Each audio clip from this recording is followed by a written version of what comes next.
See, let me see if things are working. The things are working. I told you I was coming. I told you I was gonna be here. I told you I was gonna be here. Now I need to make sure everything works.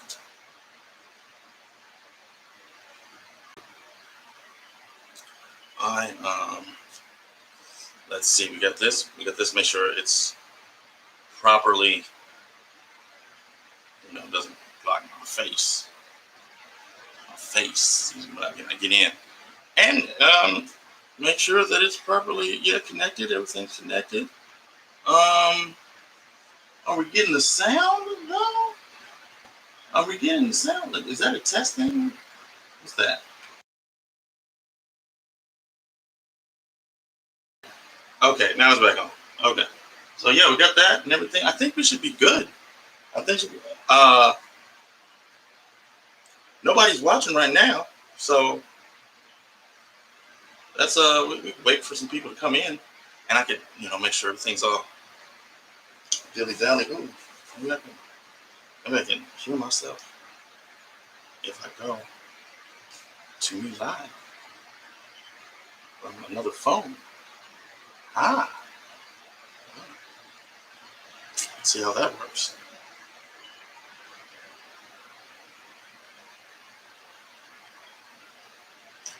We shall see how that works. Oh.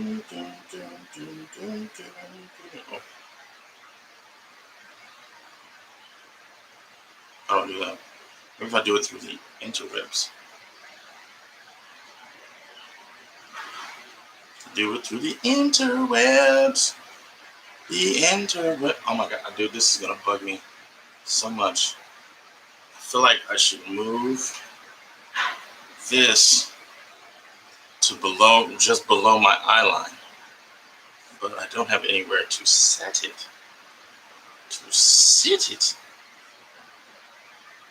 Where it can be safe from harm. Okay. Oh, maybe I go like this.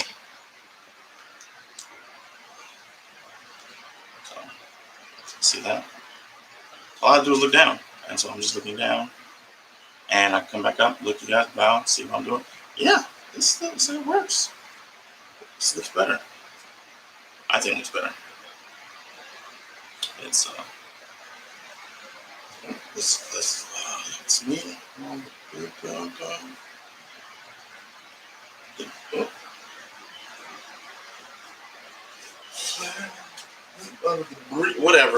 Whatever. I put my ball over there.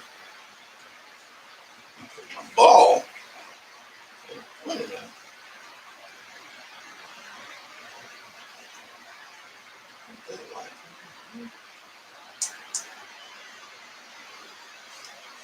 How's that look? How's that ball look? We'll go to business here. That better? Yeah, I like that. I like that better. Put that right behind here, and then put that over here. Some the flag. Nice and what? Boom. That's lovely. That is lovely. Okay. Still got nobody in there, but hey, I was late. I'll admit that, but I was still not crazy late. Usually I'll be crazy late, but this time I was not. I'm getting better. There's improvements. We're improving here at Ebo Comedy. Here at Ebo Comedy, we are trying to be better than we were yesterday. That's all we can do at this point, at this juncture. And yeah, I have a bunch to talk about. So make me a little drink. And yeah. If we don't get anybody, if I just talk to myself, doesn't even matter. As long as word gets out. You know what? I'm gonna fix this a little bit. I want to do this. Bring this up a little here. How's that? Nope. Drop this down.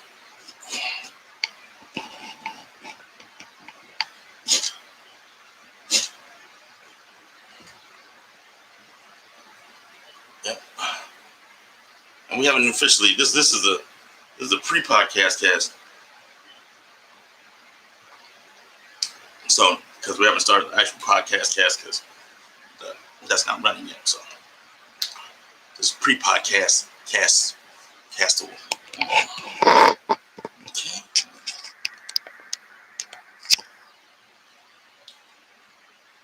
Yeah. And then we'll lock this in to make sure the lights are.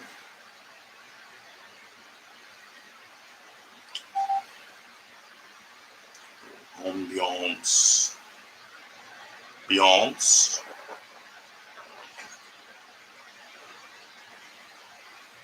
Yes. All right. We are. We're hooked up. And just a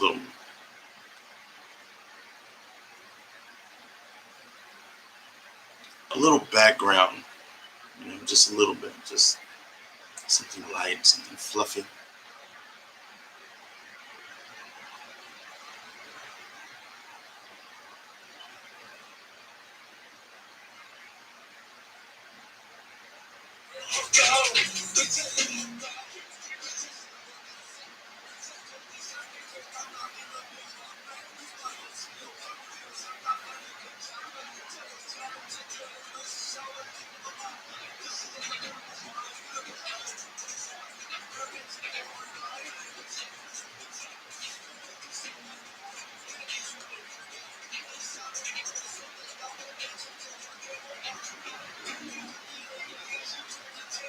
Yeah. Now we got it going. All right. So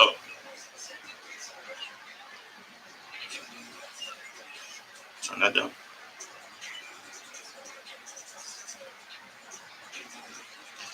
I'm still worried about the sound if it's coming through, but let's see. Let's see what it's saying over here with the microphone.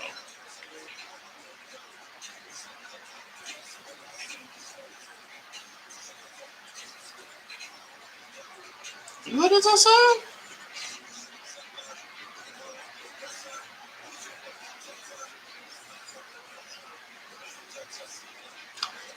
Ah, it's using the microphone. So then, yes, everything is good to go. That when I see the icon, yeah, okay. All right, close this out. All right, so microphone is microphone, and now the second microphone. This is a simple task to complete.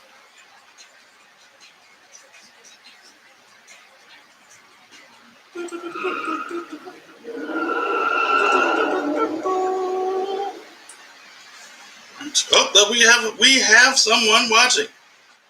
Yeah, doing the pre-show where we work out all the kinks and get everything up and running.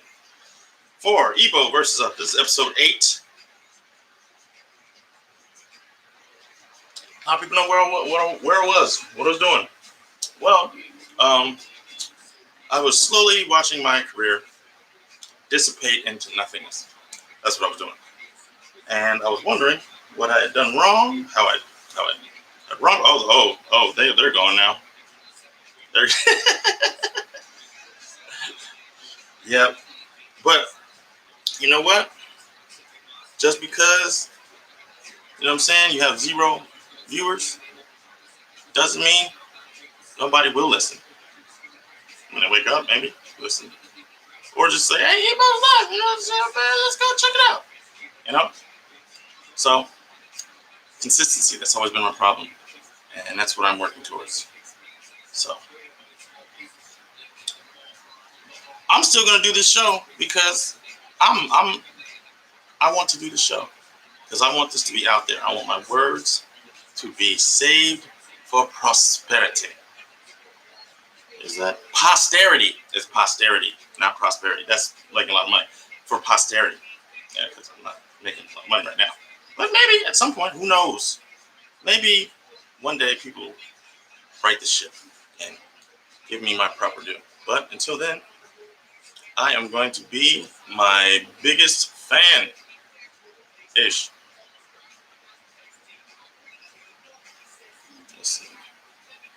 Let's get in here to get the podcast started. Ready? Oh, let's go back. There we go.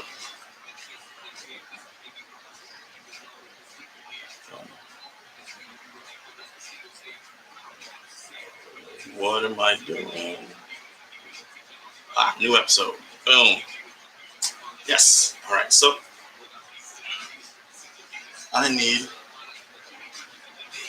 Where is the?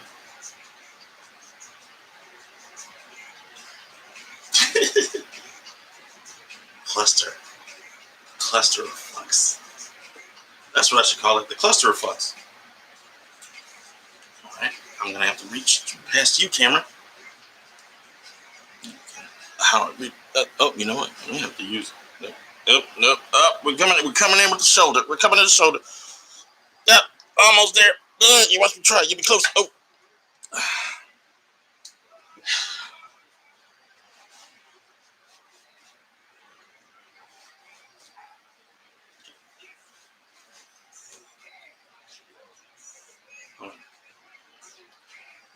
All right. There we go. It's ridiculously hot in here. Always. And so I have like all these fans going. It makes the fan sound.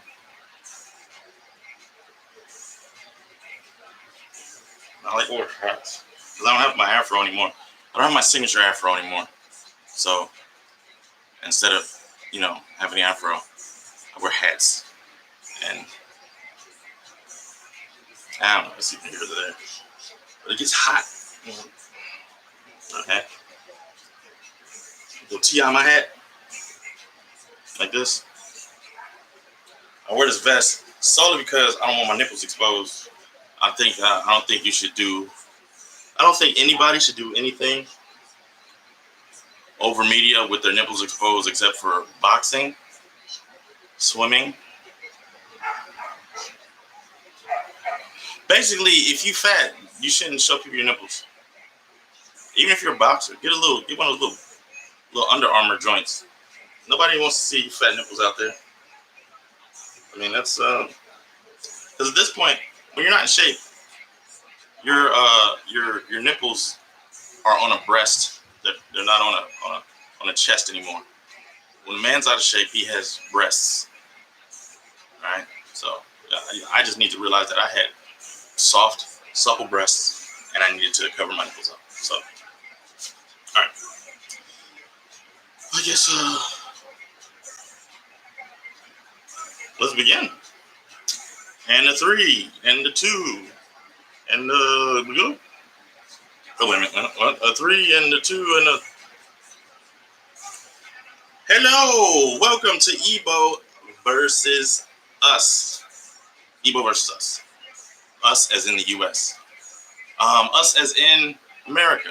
Our psyche. Our culture. I'm against that. I'm not against it as in, I'm anti-American. I'm against it as I want us to be better. I want us to be the America that we say we are. Because we're not. We're not the America that we say we are. So, this episode, I had to take some time to figure out where I was going. I've watched my career dwindle into a little corner of comedy. And I had to sit and ask myself, what did I do to put myself in this situation? And could I have done something different? And could I have done something better? And the answer to all those questions is yes. I could have done things differently. I could have opened up more avenues. I could have done this earlier. There was a lot of things I could have done. But at the core of it, at the core of my career being where it is. I can go into a little bit of detail. I mean, because nobody's giving me shit anyway.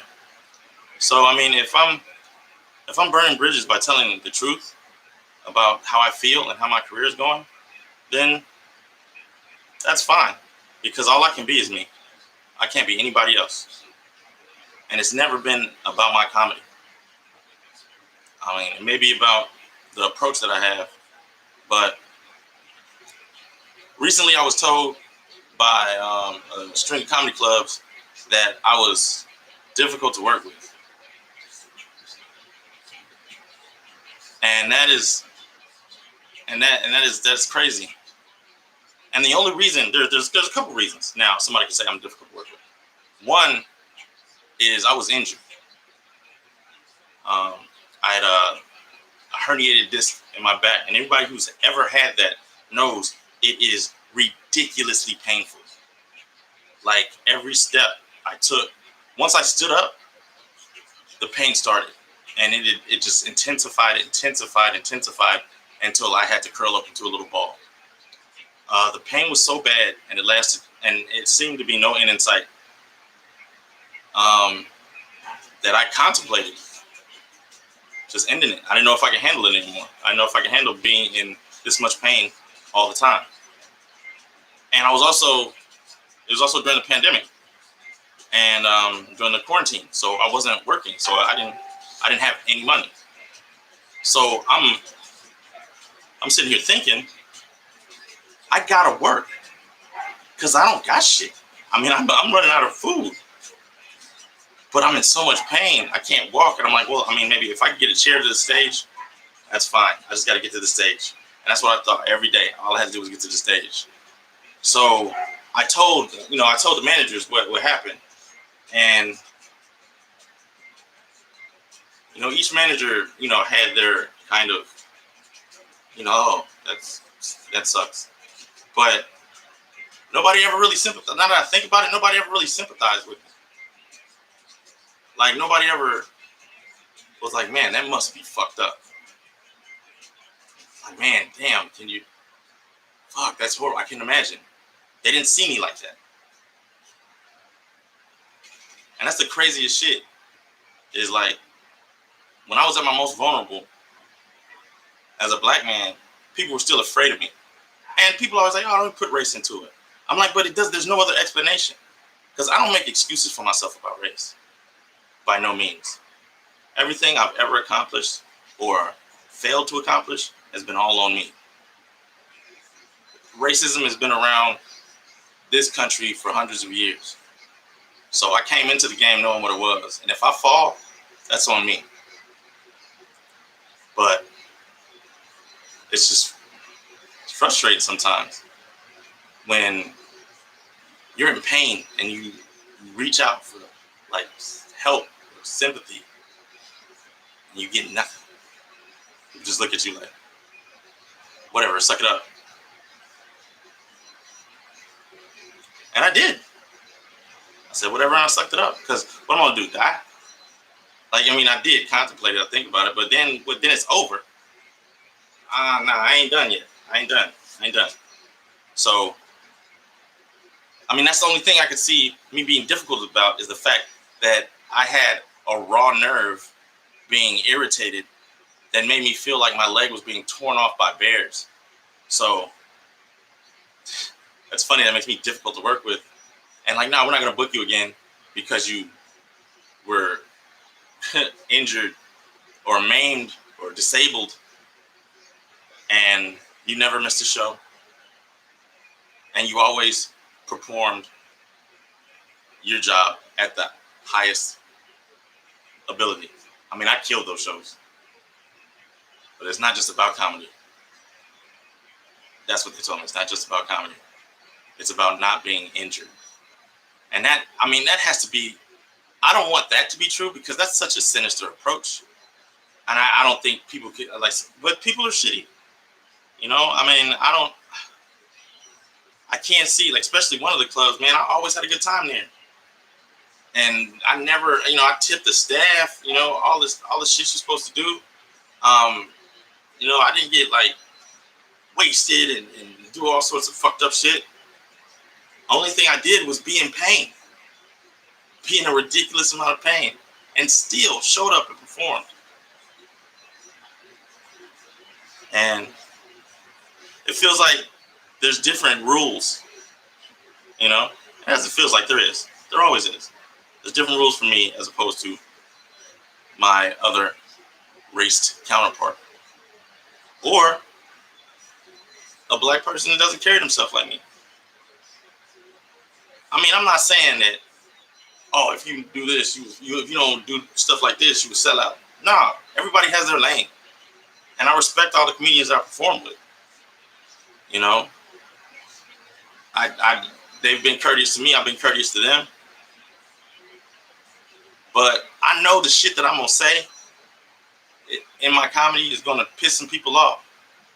But I try to get them to listen enough. Because if I could piss you off with my setup, I know I can. But many times I can get you with that punchline. Because that's what comedy is. I'm trying to turn your world on its head. I make you laugh about something that you're so serious about. That's the whole goal. And do I achieve it? Most of the times, yeah. Do I achieve it in this podcast? I don't fucking know. Maybe. Shit. I don't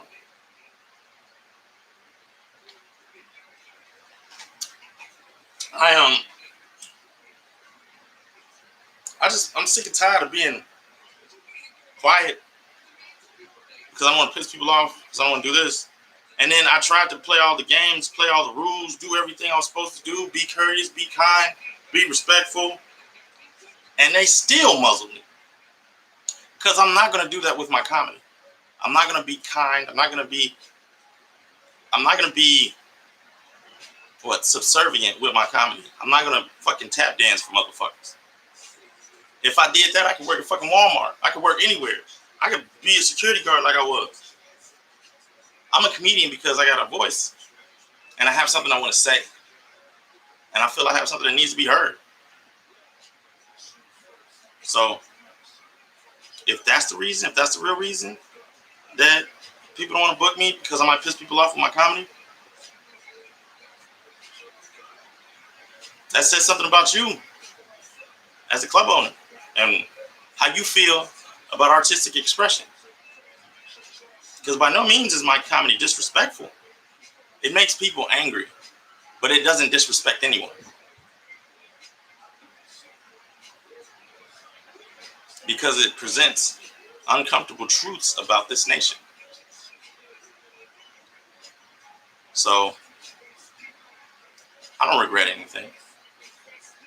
I mean, I was proud of the work that I did on those stages, especially under those conditions. Injured, sea of people who don't think the way I think. Not a sea. I'm not gonna say it's a sea. It was a pandemic. So it was like probably like 50, 60 people. I don't know. It's a sea of people in the comedy club, just roaring with laughter at my triumphant attack on racism and the two-party system and the media. Nah. But man, I felt good about the work that I did at those clubs. And I was proud of the work that I did at those clubs. And I stand by what I did at those clubs. And if they won't have me back because of something, I mean, I can't prove. I don't like to say things I can't prove that I don't have solid evidence. So I can't say the motherfuckers was racist.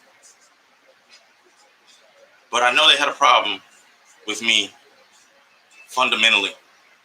I mean, I don't think there was really anything I could do to be a part of that culture. Because, I mean, I ain't that one. I ain't the one to let you get away with some racist shit. You know what I'm saying? You say some shit to me, I'm going to check you, no matter who the fuck you are. I don't give a fuck. You could be the goddamn president. And if I catch you saying some racist, hey, POTUS, say that again, I'm going to smack the shit out of you. I may end up in Guantanamo Bay or some black box prison, but nah, you won't disrespect me. You won't disrespect my people, especially the way that this country is trying to, you know what I'm saying, tear us apart. That's another thing. That's one thing I want to talk about. I just saw a video of a friend of mine. He's a comic, and he was in a hospital. He has COVID. He has COVID-19, and he does not look good. He says he's scared, and I get it, man. I thought I had it one time, and I was like, man, because I couldn't breathe and shit. But turns out I had something. What they call it? I had a viral complex. I don't even know what that fucking means. But it wasn't COVID-19, so I guess I'm good. And here's the problem with the vaccine. Now, I've done some research, and it seems like the right thing to do. It seems like a sound decision for me to go get the vaccine. If and only if I trusted the United States government to do what they say they're doing. I fully believe the government would switch something out to experiment on the black population. I mean, the way they're targeting the vaccines towards us, yes, we're dying at a higher rate than everybody else, but that's because of the situation that this country has put our community in with this racist bullshit that this country was built on. So, yeah, we're more likely to catch it because we're more likely living in underserved communities medically, not access to as many healthy items to eat, drink, more people living in a home that it's built for, and having to work when other people can be in quarantine. I mean, if you're poor, you got to do something. You got to make money. You know, you got kids to feed. And if you wasn't making money, they ain't going to give you no money if you didn't have no money. So, shit, you got to get how you live. And, like, again, that doesn't necessarily, well, I didn't say again because I didn't say it on this time, but a lot of people act like you got to be in a situation to understand a situation. Like, I can't understand mass incarceration because I've never been to prison. Like, that's bullshit. I mean, I've been to jail. I know that ain't prison. But I understand the concept, and I understand the way it's used to control people. And I understand how the system works and how it targets black men. And I mean, I don't add any other race to the shit when I'm talking about race because y'all got your own things. Y'all got your own fights, and I'm tired of taking a back seat when it comes to the return on the work that we as black people fight for. The civil liberties that we shed blood for, then all of a sudden are used to serve other communities. So I'm like, nah, man. When I'm talking about black shit, I'm talking about black shit. I'm not adding Latinos. I'm not adding anybody that doesn't consider themselves black. That's what I said. If you want to be fam, you know what I'm saying? I'm Puerto Ricans, Dominicans, you know what I'm saying? Ecuadorians, Salvadorians. Yo, y'all want to be black and just be down with it the whole time? Come, join the fight. I'm down. But don't be flip-flopping. Want to say nigga all the goddamn time, but when it's time to talk about some nigga rights, ain't nowhere to be found. Few and far between. And that's not true everywhere. There's a lot of places where the black and brown pine is real strong. I mean, I hear up in the Sacktown area, you know, a lot of Bay people I know, people in Oakland. I guess brown people and black people kick it really tough up there. I mean, they ride together, but shit, not as far as what I've seen down here. That's for damn sure.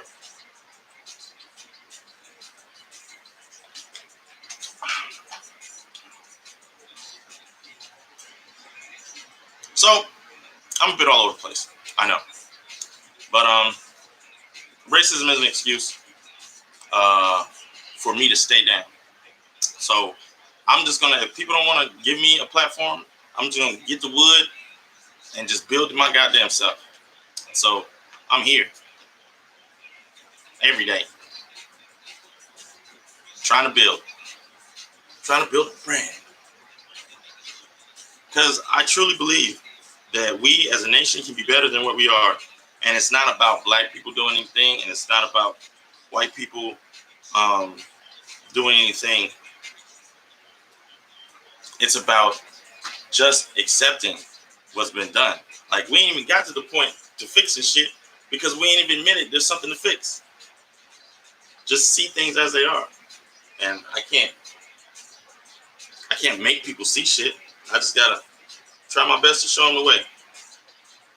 Because I don't want a country where, you know what I'm saying, shit's reversed. I don't want a country where all of a sudden black people are in charge and people coming over here from Africa and it's just a black ass United. They painted the White House black.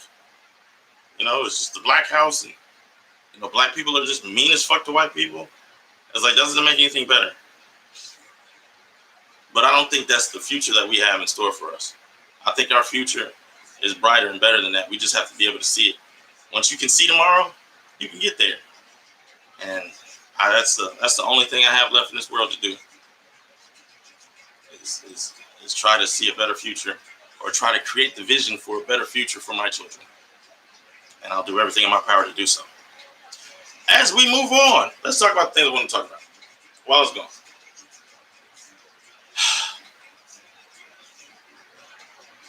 Motherfuckers was tripping. This is one dude. It's one person. This is one person I want to talk about in particular. No, there's only one person watching. And this one person watching, I don't know if you know this dude. His name's Jason Whitlock. I believe it's Jason Whitlock. He's one of those bullshit ass fucking sports like personalities. I don't know what they fucking call him. One of those talking heads on fucking like Fox Sports. I don't even think he's on ESPN. He's like a bootleg. He's like a bootleg Stephen A. Smith. Yo, he decided to share his opinion on fucking Simone Biles when I heard that she was coming back or whatever. If she came back because she wanted to come back, that's cool.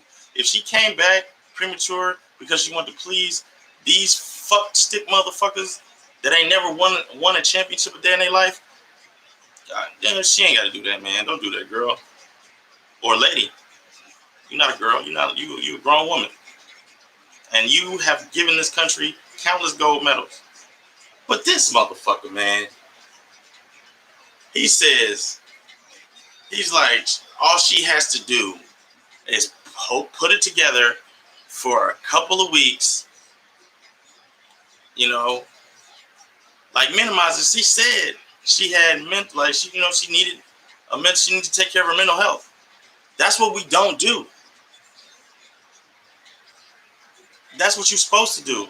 And this fat motherfucker gonna sit here and talk about, you know, you're representing our country. Man, fuck that. She represented her country. And what did the country do to her?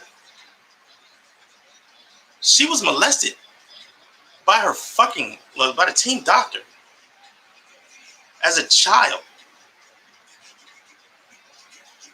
The fuck? If she needs to take a mental health day, she should be able to do that.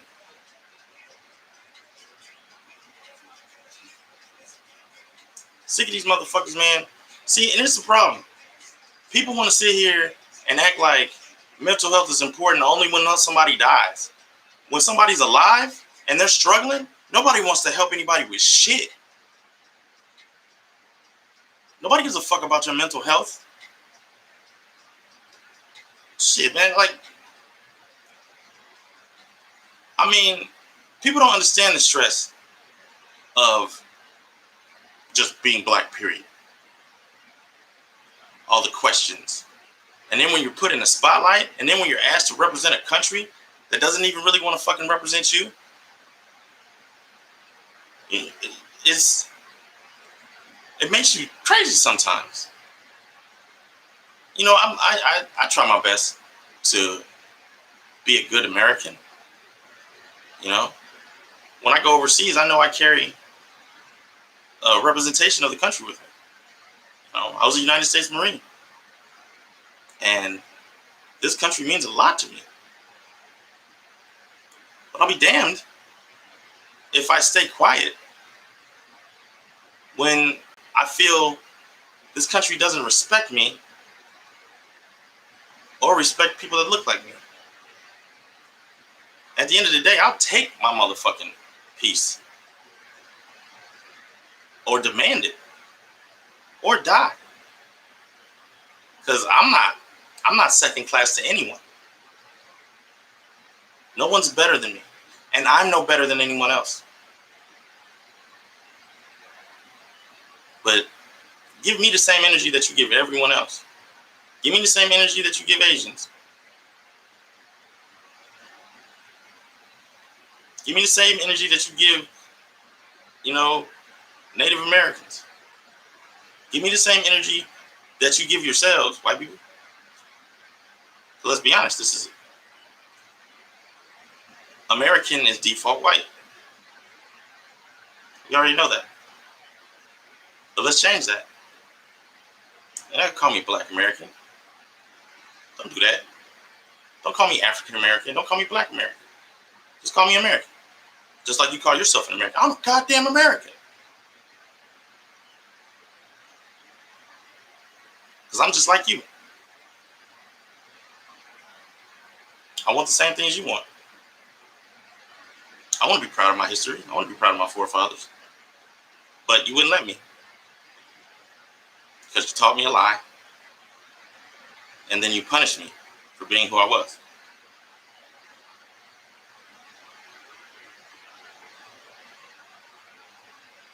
And now, we're going to just erase everything. Like we could just start from scratch. Like, here's the thing. If you want to erase anything, erase your advantage. Set the playing field. You know what I'm saying? Like, hey, if we're going to erase everything, just start from scratch,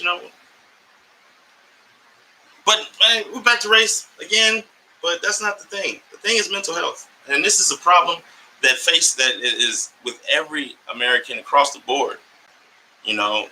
Mental health is grossly underestimated when it comes to happiness. Because if your brain's not working properly, how the fuck are you going to be happy?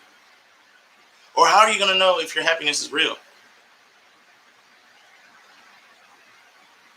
may just be a manic state. And if your brain isn't working right, how anything else is going to work right? Like, your brain is your command center. Like, if you got a fucked up command, the whole body's fucked up. But like most things, we fear what we don't understand. And we don't understand enough about the brain to not be fearful about fucking with it. I mean, I'm not saying that we need to do the experiments that they used to do back in fucking the Victorian ages and shit. That shit was terrifying. I don't understand why you would do that I didn't live back then. I didn't know those people. I didn't know those doctors. I'm fucking glad I didn't. But damn, I know you got to try shit out, but fuck, ain't there a better way? I mean, it helps not burning libraries after you take over civilization. That's a great way to know more about medical science. But it is what it is. So, what do we do? What do we do about mental health? How do we fix it? Because I like solutions. I'm a solution-based person. I don't like to talk about stuff without a solution. What we need to do with mental health is, first off, stop treating it like somebody's fundamentally or morally broken because they have a mental problem.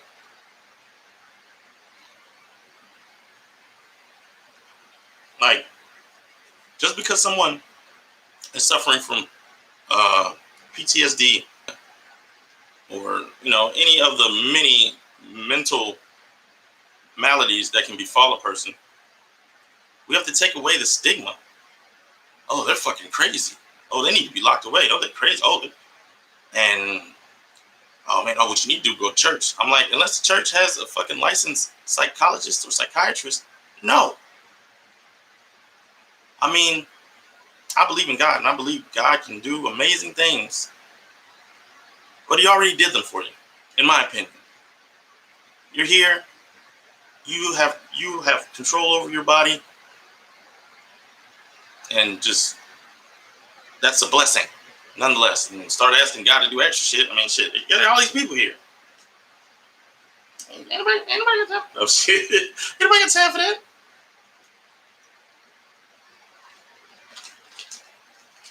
I think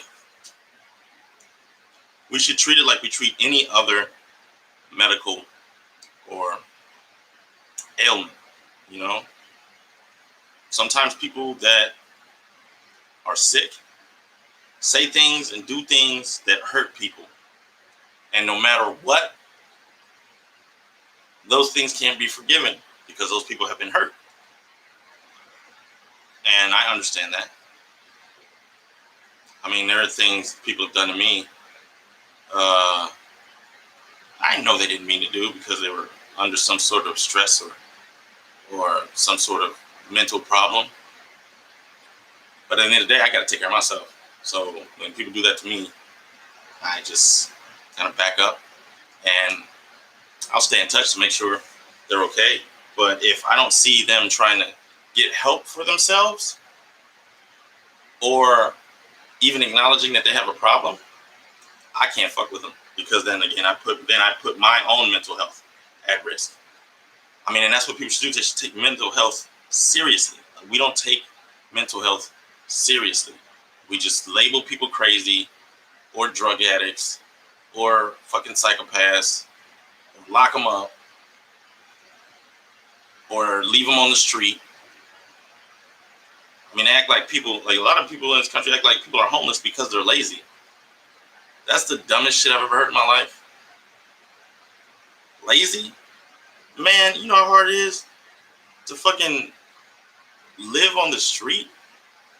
I mean, I've lived on the street in LA before for a very short amount of time. And I've seen people working from sun up to sun up. Like, I don't even think they stop moving.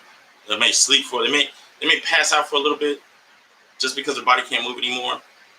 But a lot of these people, man, they're tortured souls, and they the only way they get by is through their drug of choice.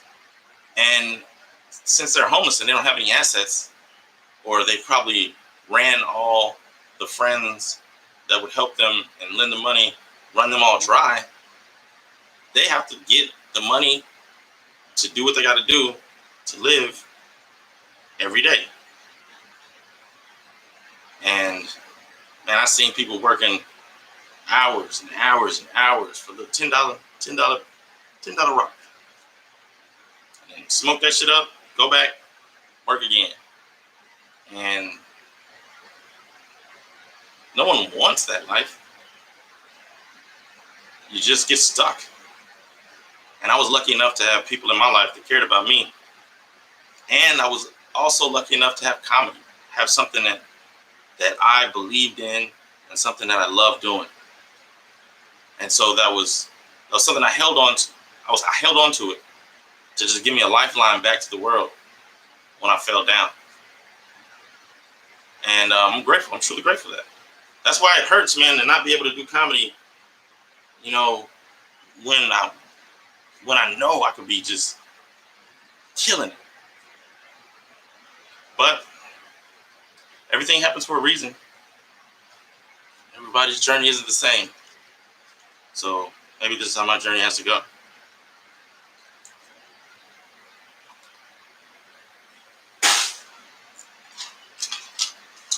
So mental health is not just giving people drugs. And a lot of people get stuck with that. A lot of these psychiatrists, man, they just try to figure out what cocktail is going to make you feel the way you should feel. And I don't think that's a great approach. I think we get stuck too much in like extremes. Like either we do no medicine or we do all the medicine or we do all the ancient holistic mumbo jumbo and none of the modern Western medicine. It's like it, there's no balance in anything. I feel like there should be balance. Like, why don't we try a little bit of Western medicine, a little bit of traditional, tribal herbs, and maybe by using the science and the research methods of Western medicine, and using the ancient connection to the earth of traditional medicine, you could come up with something that works for everybody. It's balance. It's all about everything being in balance. Everything's out of balance. Like everybody's got to be either one way. You got to be either right or wrong. Nobody can just both be right. And hey, why don't we blend these two ideas together? Nobody ever wants to do shit like that. Either you're wrong and I'm right, or I'm right and you're wrong. And that's stupid. How does that create a community? Because that's what people need to live, is a community. All of us together, working with each other and compromising and respecting each other. I cannot agree with you, but I can still respect you. Can you not agree with me and respect me? So that's my whole take on medicine and mental health. It's where your God box is.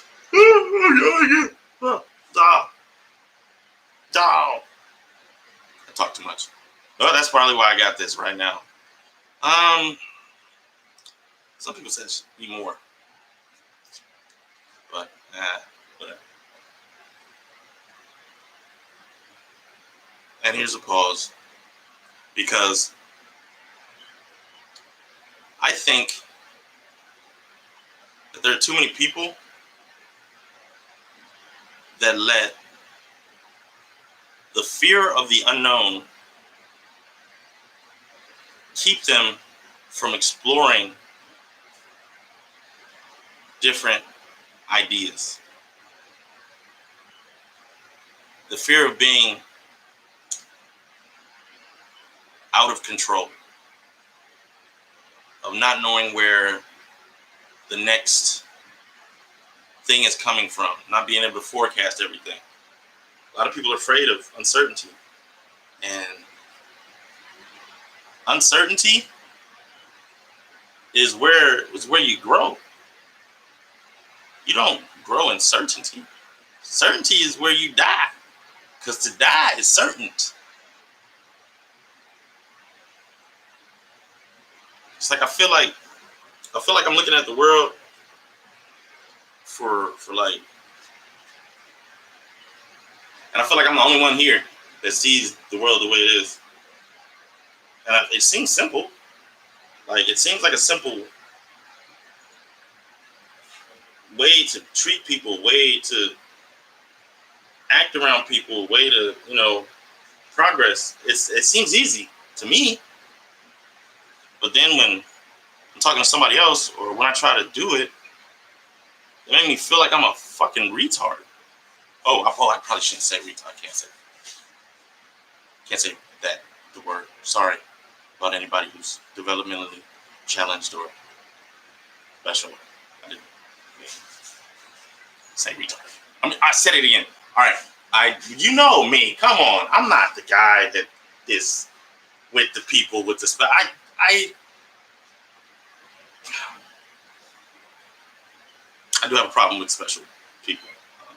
It's just a little thing that happened when I was younger, and it's not their fault. It's me.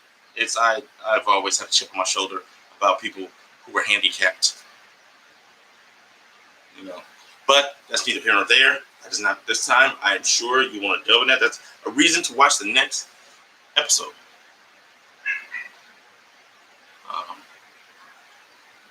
We should delve into that. We should delve into why I I just have a bad feeling. Get real uncomfortable about them, you know? And yeah, that's one of the things I'm working on. And I try to be, more understanding and nice. But I'll tell you about my trauma. It was childhood trauma that brought me to that point, and we'll talk about it later, but that's not what we're talking about. Here is where I am. So what's next for me, man? What do I do? Do I just not go work clubs anymore? I'm on my own.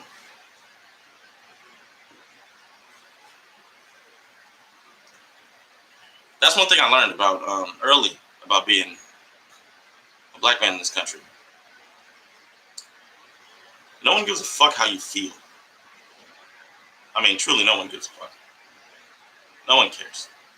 No one's gonna do anything to alleviate your suffering and your pain. They're just gonna call you weak.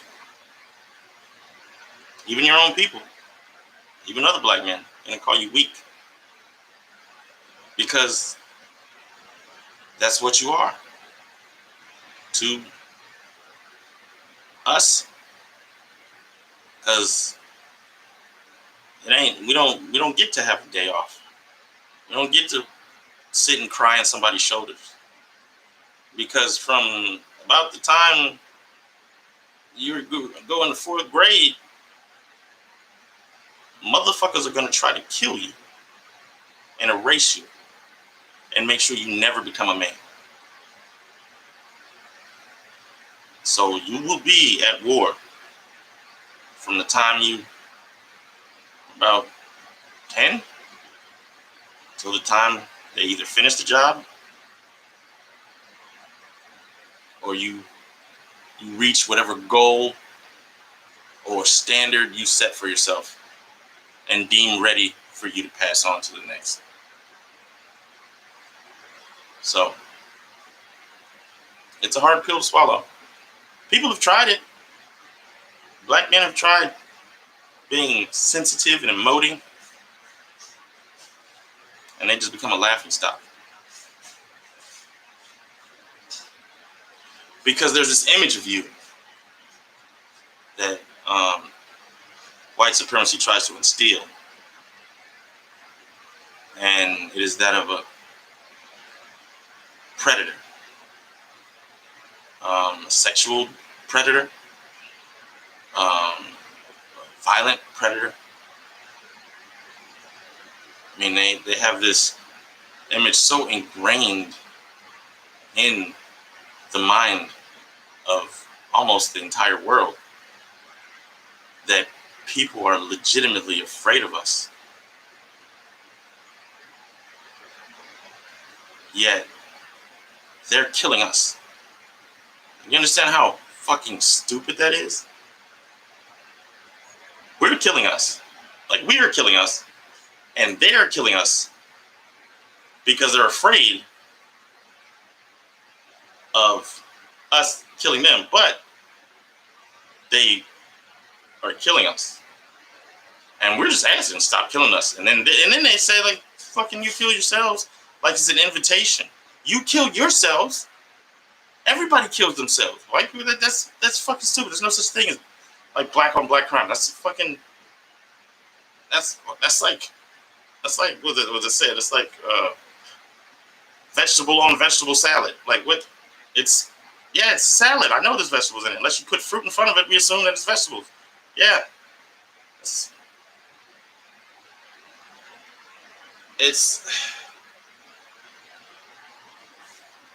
It gets old, you know, constantly having to defend yourself and constantly having to reassure people that you're not a danger to them.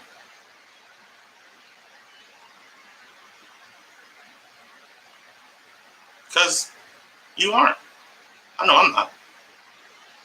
I mean, I can be dangerous, but that's only because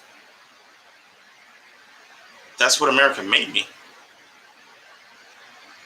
The country built me this way, with everything that it's about, that it stands for. I was trained to be violent ever since I was a little kid. First time they put a gun in my hand, Well, it's a toy gun, but it's still a gun. All the video games I played, you shoot shit, you kill shit. I'm not supposed to deal with my emotions with anything but violence. But that's not the real me. That's not the core me. That's why that kind of mentality could never really take hold in me. Because I'm not a killer, I'm an artist. I'm an artist that empathizes, that loves people, that wants to make everyone happy, wants to make people smile. I mean, I love making people laugh. Like, I legit fucking love that shit. Like, I mean, there's nothing making me happy. Nothing has ever made me happier than just making a room full of people laugh. Just die laughing. I mean, there's that fucking stuff like, falling in love with your baby mom and having your kids be born and listening to your son's music for the first time and, saying, going to your daughter's graduation. Yeah, there's things that as a human, I had a great time doing as a human male in society. But as Ebo, I love making people laugh. It's just so much, it brings me so much joy to see other people laughing. It's so great. And I never want to do anything else. Maybe talk to people online about the bullshit because it pissed me off, because, I mean, that's what I'm doing right now. Ain't necessarily making people laugh, but who knows? Who knows what the fuck you doing back there? You could be laughing your ass off. Anything I could do, you could be fucking laughing. And I wouldn't know because I'm talking to a little box that's the computer fucking thing that's right there. And that's what I hate about this shit. I like being in front of people. I don't like talking and I see numbers pop up. It's over 1, there's 3, and then there's 4, and it's back to 1, then it's 0. And am I talking to nobody? I don't know if I'm talking to somebody. I could be talking to nobody. Nobody's in the chat. Man, is the chat on? I don't know if the chat's on. I don't give a shit. Whatever. Who cares? But this is what I got right now. I got this. This is what I have. So this is what I'll do. Because I'm not giving up. I know I'm dope. Comedy is the only thing I've ever been supremely confident in. Given the opportunity, I could destroy an audience for hours. Because I haven't had a special out, so nobody's. Yeah. It's whatever. But yeah, I still wrote more material. So I got tons of that shit. I'm sitting on hours of that shit. So I will be telling jokes, doing comedy, till the day the maker decides to meet me.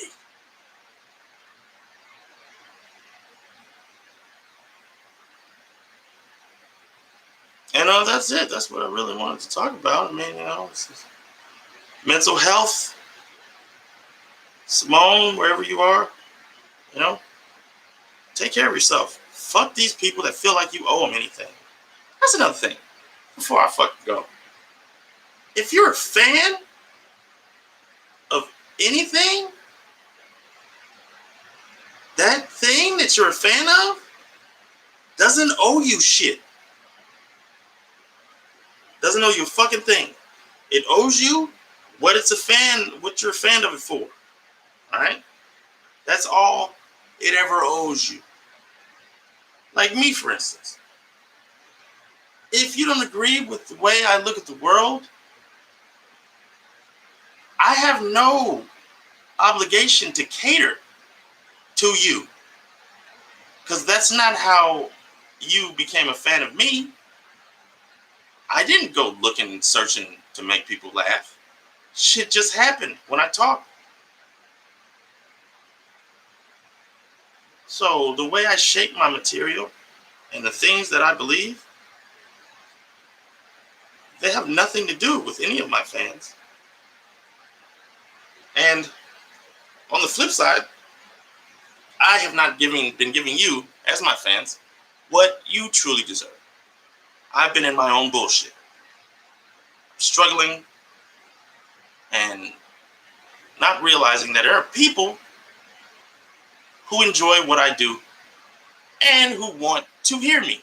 So when I'm not in my own shit, fucking feeling shitty about myself, the last thing I need to see suffering is my fans. So I put some stand up on my YouTube. It's a couple minutes. I got more from that set. I'm just editing it, trying to make it look all professional-ish.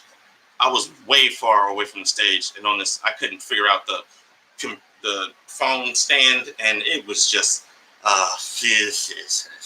but I will have opportunities to record more of my stand-up, and I will be putting it on my YouTube, and I will be doing this every midnight and noon. Because, what the fuck, man? I got time on my hands now. Motherfuckers is stifling your boy. So, I'm coming back. I'm going to be on YouTube all the fucking time-ish. Like, at least for a couple hours, whether you're up late or you're, eating a sandwich at lunch or whatever the fuck. Just listen to me. And try to get one of those comedy clubs in town you in and let me fucking talk shit on their stage and not be a bitch about it. Shit.